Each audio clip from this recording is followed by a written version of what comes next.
കോൺഗ്രസ് പോലും പ്രതീക്ഷിക്കാത്ത ഒരു വിജയം, UDF പോലും പ്രതീക്ഷിക്കാത്ത ഒരു വിജയം UDF ഉണ്ടായി.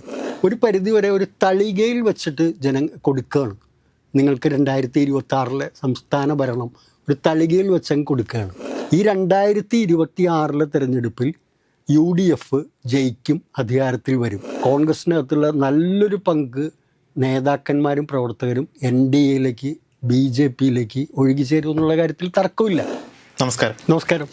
കേരള രാഷ്ട്രീയത്തിൽ കഴിഞ്ഞ കുറച്ച് ദിവസങ്ങളായിട്ട് നടക്കുന്ന രാഷ്ട്രീയ നാടകങ്ങൾ നമുക്ക് എല്ലാവർക്കും അറിയാം.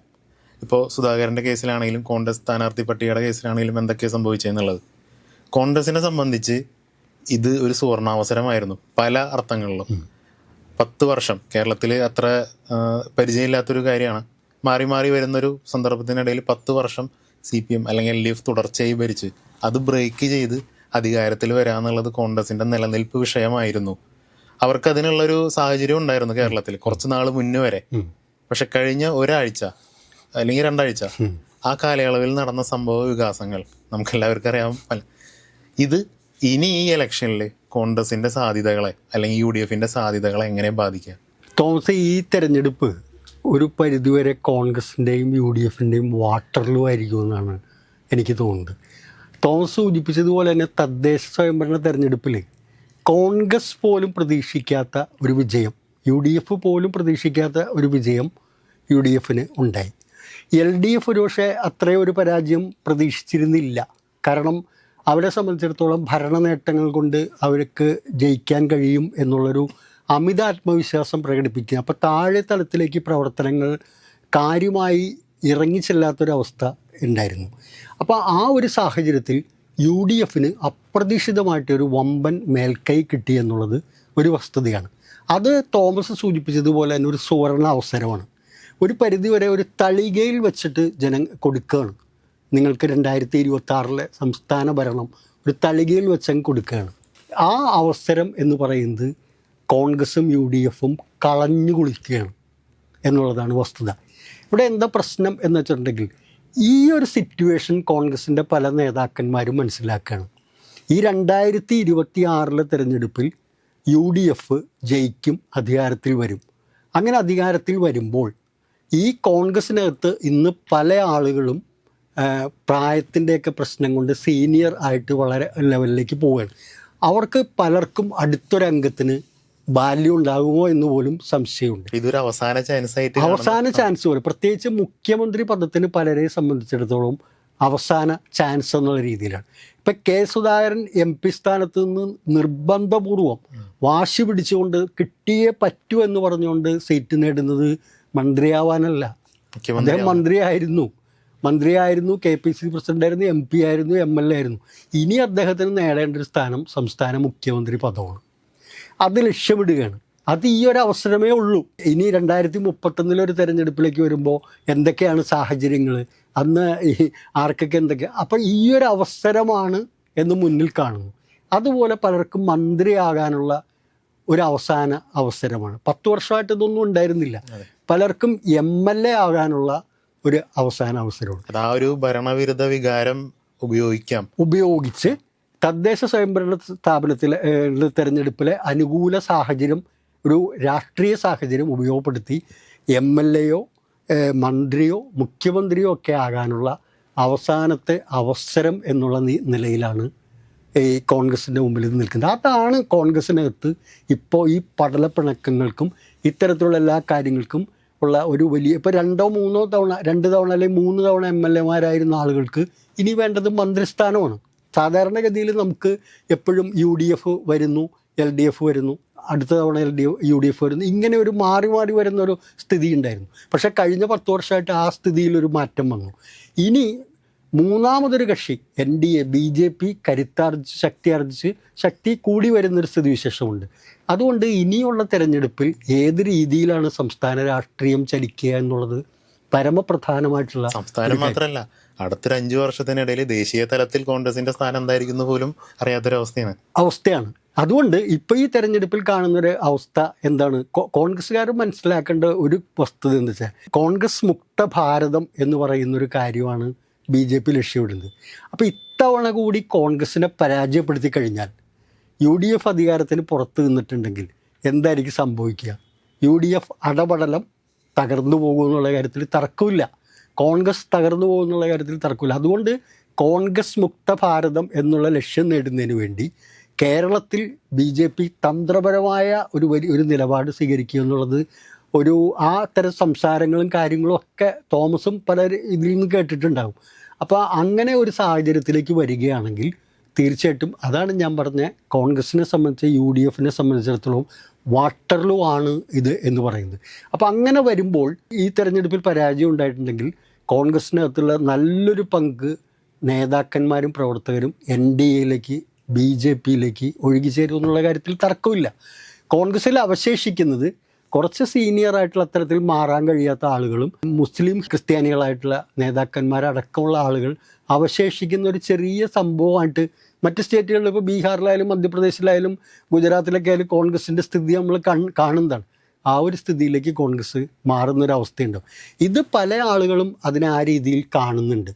അതുകൊണ്ടാണ് എങ്ങനെയും ഇത്തവണ MLA സ്ഥാനം ഉറപ്പിക്കണം, എങ്ങനെയും എനിക്ക് മന്ത്രിയാവണം, മുഖ്യമന്ത്രി സ്ഥാനം പറ്റുമെങ്കിൽ പിടിക്കണം എന്നുള്ളൊരു രീതിയിലേക്ക് കാര്യങ്ങൾ വരുന്നത്. 5-6 പേരാണ്, സൈനിക ആമുഖന്മാർ 5-6 പേരാണ്. അങ്ങനെ വരുന്ന ഒരവസ്ഥയിൽ ഇപ്പോൾ കർണാടകത്തിൽ നമ്മൾ കണ്ടു, അവിടെ DK ശിവകുമാറാണ് മുന്നിൽ നിന്ന് തെരഞ്ഞെടുപ്പിനെ നയിച്ചതും വിജയത്തിലേക്ക് കൊണ്ടുവന്നതും. പക്ഷേ എത്ര ദിവസം എടുത്തു അവിടെ ഒരു മുഖ്യമന്ത്രിയെ നിശ്ചയിക്കുന്നതിന് വേണ്ടി? കുറേ നീണ്ട ചർച്ചകൾക്ക് ശേഷം DK ശിവകുമാറിന് മുഖ്യമന്ത്രി പദം കിട്ടാത്ത സ്ഥിതിയിലേക്ക് വന്നു. രാജസ്ഥാനിൽ അതേ സ്ഥിതി തന്നെ ഉണ്ടായി. അപ്പോൾ ഇതെല്ലാം ആ ക്രെഡിബിലിറ്റി കോൺഗ്രസിനെ സംബന്ധിച്ചിടത്തോളമുള്ള UDFനെ സംബന്ധിച്ചിടത്തോളമുള്ള ക്രെഡിബിലിറ്റി പൂർണ്ണമായിട്ടും ഇല്ലാതാക്കുകയാണ്. ഇപ്പോൾ സംഭവിച്ചിരിക്കുന്ന കാര്യം കൂടെ നമ്മളൊന്ന് പരിശോധിച്ച് നോക്കിയ ദിവസം ഇപ്പോൾ ജനങ്ങൾ ഒരു പരിധിവരെ ഈ പറഞ്ഞ പോലെ ഭരണവിരുദ്ധ വികാരം ഉണ്ടെന്നൊക്കെ ഉള്ള പ്രചാരണത്തിൻ്റെ അടിസ്ഥാനത്തിലും മറ്റു പല വിഷയങ്ങളിലേക്ക് അടിസ്ഥാനത്തിൽ കോൺഗ്രസ്സിന് വേണമെങ്കിൽ വോട്ട് ചെയ്യാം, UDFന് വോട്ട് ചെയ്യാം എന്നുള്ളൊരു അവസ്ഥയിലേക്ക് കാര്യങ്ങൾ പോകുമ്പോൾ അവർ തമ്മിൽ തന്നെയാണ്. ഇതെല്ലാം ജനങ്ങൾ കാണുന്നുണ്ട്. ഈ 2 ആഴ്ച നടന്ന രാഷ്ട്രീയ നാടകങ്ങളൊക്കെ തോമസ് പറഞ്ഞ പോലെ തന്നെ ഈ 2 ആഴ്ച മുമ്പ് വരെ ഉണ്ടായിരുന്ന ചിത്രമല്ല ഇപ്പോൾ ഉള്ളത്. അപ്പോൾ ഈ തദ്ദേശ സ്വയംഭരണ തെരഞ്ഞെടുപ്പ് കഴിഞ്ഞപ്പോൾ പ്രതിപക്ഷ നേതാവ് VD സതീശൻ പറഞ്ഞതുപോലെ ടീം UDF, അന്ന് പ്രതിപക്ഷ നേതാവിൻ്റെ ഒരു സ്റ്റേറ്റ്മെൻറ്റ് നമ്മൾ ആലോചിക്കണം. അപ്പോൾ ഇത് ജനങ്ങൾ വേണമെങ്കിൽ നിങ്ങൾക്ക് അവസരം തരാം, നിങ്ങൾ അതിൻ്റെ ഒരു മുന്നോടിയായിട്ട് അതിൻ്റെ ഒരു സൂചന എന്നുള്ള നിലയിൽ തദ്ദേശ സ്വയംഭരണ സ്ഥാപനങ്ങളിലേക്കുള്ള തെരഞ്ഞെടുപ്പിൽ അവർ UDFന് നല്ലൊരു മേൽക്കൈ, വ്യക്തമായൊരു മേൽക്കൈ നൽകുകയും ചെയ്തു. പക്ഷേ ഇതാണ് പ്രശ്നം. ഇപ്പോൾ ദേശീയ തലത്തിലായാലും സംസ്ഥാനത്തായാലും ഇതേ പ്രശ്നം കൊണ്ടാണ് കോൺഗ്രസ് അടപടലം പരാജയപ്പെടുന്നതിൻ്റെ കാരണം. ഇപ്പോൾ കോൺഗ്രസ് അടക്കമുള്ള ഇന്ത്യ സഖ്യത്തിനകത്ത് എന്ത് ഐക്യമുണ്ട്? അവർ അടപടലം തമ്മിൽ തല്ലിക്കൊണ്ടിരിക്കുന്നു. അപ്പോൾ ജനങ്ങളെ സംബന്ധിച്ചിടത്തോളം ഒന്നും വേണ്ട, ഒരു സ്റ്റേബിൾ ഭരണം, 5 കൊല്ലം വേറെ തർക്കമൊന്നുമില്ലാതെ ആരെങ്കിലും ഭരിക്കുക, ആ ഒരു തീരുമാനത്തിലേക്ക് നിഗമനത്തിലേക്ക് പോകുന്നതാണ് ഒരു പരിധിവരെ NDAയുടെയും BJPയുടെയും വിജയത്തിന്റെ. കോൺഗ്രസിന്റെ ഈ തമ്മിൽ തല്ല് സത്യത്തിൽ ഗുണകരമാവാൻ പോണത് BJPക്കാണ്. ഇത് കോൺഗ്രസ്സുകാർ മനസ്സിലാക്കുന്നില്ല. ഈ തെരഞ്ഞെടുപ്പിൽ അവർ പരാജയപ്പെട്ടാൽ, ഈ തെരഞ്ഞെടുപ്പിൽ അവർ പരാജയപ്പെടുന്നതിനുള്ള സാധ്യതകൾ ഏറി വരികയാണ്. 3.0 എന്ന് പറയുന്ന LDFന്റെ സാധ്യതകൾ ഓരോ ദിവസവും വർദ്ധിച്ചുകൊണ്ടിരിക്കുകയാണ്. അതാണ് 2 ആഴ്ച മുമ്പുള്ള ചിത്രമല്ല എന്ന് നമ്മൾ ഡിസ്കസ് ചെയ്തപ്പോൾ പറഞ്ഞത്. ആ 3.0യിലേക്ക് വരുമ്പോൾ അത് അങ്ങനെ സംഭവിച്ചാൽ, LDF വീണ്ടും അധികാരത്തിൽ വന്നാൽ, അതോടുകൂടി കോൺഗ്രസ് എന്ന് പറയുന്ന സംവിധാനം പ്രസക്തമല്ലാതാവും. പിന്നെ കോൺഗ്രസ് ഇല്ല, ഐക്യ ജനാധിപത്യ മുന്നണി എന്ന് പറയുന്ന സംവിധാനം ഇല്ല. മുസ്ലിം ലീഗിനെ സംബന്ധിച്ച് വേറെ ഏതെങ്കിലും നിലപാടെടുത്ത് കാര്യങ്ങൾ എങ്ങനെയെങ്കിലും പോകേണ്ടി അവരെങ്ങനെയും ചിലപ്പോൾ പിടിച്ചു നിലനിന്ന് വരും. കോൺഗ്രസിനെ സംബന്ധിച്ചിടത്തോളം അതിൻ്റെ കേരളത്തിലെ രാഷ്ട്രീയ സാധ്യതകൾ പൂർണ്ണമായി അടഞ്ഞു പോകുന്ന ഒരു സ്ഥിതിയിലേക്ക് പോവുകയാണ്. അതാണ് മനസ്സിലാക്കാത്തത്. അപ്പോഴും തർക്കിക്കുന്നു, അതായത് എനിക്ക് സീറ്റ് കിട്ടണം, ഞാൻ MP. ഒന്നില്ലെങ്കിൽ നമ്മൾ ആലോചിക്കുക, ഒരു കർശനമായൊരു രീതിയിൽ അങ്ങനെ പറ്റില്ല എന്നുള്ള രീതിയിലേക്ക് പോകാൻ പറ്റുന്നില്ല. അപ്പോൾ ഉടനെ തന്നെ ഇപ്പം നമ്മൾ കോന്നിയുടെ കാര്യത്തിൽ അടൂർ പ്രകാശ് ഇടഞ്ഞിരിക്കുന്നത് എനിക്ക് കിട്ടണമെന്ന് പറയുന്നു. അപ്പോൾ ഇവരെ എല്ലാം സംബന്ധിച്ചിടത്തോളം എന്താണ്, ഈ MP-മാരായിരിക്കുന്ന ആളുകളെ സംബന്ധിച്ചിടത്തോളം കേന്ദ്രത്തിൽ പോയിട്ട് അവർക്ക് കാര്യമായിട്ട് റോളോ ഒന്നും നിർവഹിക്കാനോ ഇല്ല. ഭരണം ഉണ്ടായിരുന്നെങ്കിൽ അവിടെ എന്തെങ്കിലുമൊക്കെ കാര്യങ്ങൾ നടക്കുമായിരുന്നു. അതും ഈ അടുത്ത കാലത്തൊന്നും കിട്ടില്ല എന്നുള്ളൊരു തിരിച്ചറിവായിരിക്കും ഇനി കേരള രാഷ്ട്രീയത്തിലേക്ക് ഒന്ന് ചൂട് മാറ്റി നോക്കാം. കിട്ടില്ല എന്നുള്ള തിരിച്ചറിവ് അവർക്ക് എല്ലാവർക്കും ഉണ്ട്. അവിടെ എന്തെങ്കിലും ഒരു സാധ്യത ഉണ്ടെങ്കിൽ അവിടെ നിൽക്കായിരുന്നു. ഒരു സഹമന്ത്രിയോ അങ്ങനെ എന്തെങ്കിലുമൊക്കെ, അത് ആ സാധ്യതകൾ പൂർണ്ണമായിട്ടും ഇല്ല എന്ന് ബോധ്യപ്പെട്ടിരിക്കുന്ന ഒരു സ്ഥിതിവിശേഷമുണ്ട്. അതുകൊണ്ട് കേരള രാഷ്ട്രീയത്തിലേക്ക് വന്ന് ഒരു മത്സരിക്കുകയും ഒരു മന്ത്രിസഭയിൽ എങ്ങനെയും കടന്നുകൂടുക എന്നുള്ളത്. അപ്പം ഞാൻ ആലോചിക്കുകയാണ്, ഇങ്ങനെ വരികയാണെങ്കിൽ ഈ മുഖ്യമന്ത്രി സ്ഥാനത്തിൻ്റെ കാര്യം നമ്മൾ പറഞ്ഞു, ഇനി മന്ത്രിമാരാവാനുള്ളൊരടി എന്തായിരിക്കും? കൂട്ടടിയായിരിക്കും. അതൊരു വിചിത്ര. ഇപ്പം ഇതെല്ലാം ജനങ്ങൾ കാണുകയാണ്. അപ്പോൾ തദ്ദേശ സ്വയംഭരണ സ്ഥാപനങ്ങളിലേക്കുള്ള തെരഞ്ഞെടുപ്പിൽ വോട്ട് ചെയ്ത ആളുകളുടെ ചെറിയൊരു ഭാഗം എന്ത് വൃത്തികേടാണ് ഇവർ കാണിക്കുന്നത്, ഒരു ഐക്യമില്ല എന്തിനാണെന്നുള്ള രീതിയിൽ ചെറിയൊരു ഭാഗം ചിന്തിക്കുകയും അതനുസരിച്ച് വോട്ടിങ്ങിലൊരു ഷിഫ്റ്റ് ഉണ്ടാവുകയും ചെയ്യുകയാണെങ്കിലുള്ള അവസ്ഥ ആലോചിച്ച് നോക്കി. 1-2% ഷിഫ്റ്റ് കേരളത്തിൽ സംഭവിക്കുകയാണെങ്കിൽ റിസൾട്ട് മൊത്തം മാറും. അപ്പം ഇതെന്തുകൊണ്ടാണ് ഇവർ മനസ്സിലാക്കുന്നില്ല എന്നുള്ളതാണ് പ്രശ്നം. അട്ടപടല തമ്മിൽ തല്ലുകയും ഇടികൂടുകയും ഒക്കെ ചെയ്യുന്ന സ്ഥിതിയിലേക്ക് കാര്യങ്ങൾ പോകുമ്പോൾ ഇവരിതെന്തുകൊണ്ട് മനസ്സിലാക്കുന്നില്ല എന്നുള്ളതാണ് അതിൻ്റെ പ്രശ്നം. ഇതിൻ്റെ കൺക്ലൂഷൻ എന്താണെന്ന് വെച്ച് കഴിഞ്ഞാൽ, ഈ തെരഞ്ഞെടുപ്പിൽ കോൺഗ്രസിന് വോട്ട് ചെയ്യാം എന്ന് വിചാരിച്ചിരുന്ന ജനങ്ങൾ പോലും മാറ്റിക്കുത്തുന്ന ഒരു സ്റ്റേജിലേക്ക് എത്തി. ഒരു പക്ഷേ വരുന്ന തെരഞ്ഞെടുപ്പോടുകൂടി കോൺഗ്രസ് ഇല്ലാതാവാം. കേരളത്തിൽ അടുത്ത 2 മുന്നണികളുടെ പോരാട്ടം LDFും NDAയും തമ്മിലാവാം. ആ ഒരു അവസ്ഥയിലേക്ക് കാര്യങ്ങൾ പോവുകയാണ്. അതാണ് അതിനകത്തുള്ള പ്രശ്നം. അതുകൊണ്ട് ഒരു നിലപാട് സ്വീകരിച്ച്, കോൺഗ്രസ് ഒരു അച്ചടക്കമില്ലാത്ത പാർട്ടിയാണെന്നൊക്കെ നമുക്കറിയാം, പക്ഷേ എങ്കിൽ പോലും ജനങ്ങളെ കാണിക്കാനെങ്കിലും കുറച്ചൊരു അച്ചടക്കത്തോടുകൂടി പോയി തെരഞ്ഞെടുപ്പിന് നേരിടാൻ കഴിയുന്നില്ലെങ്കിൽ 3.0 LDF 3.0 ഇവിടെ സംഭവ്യമാകും.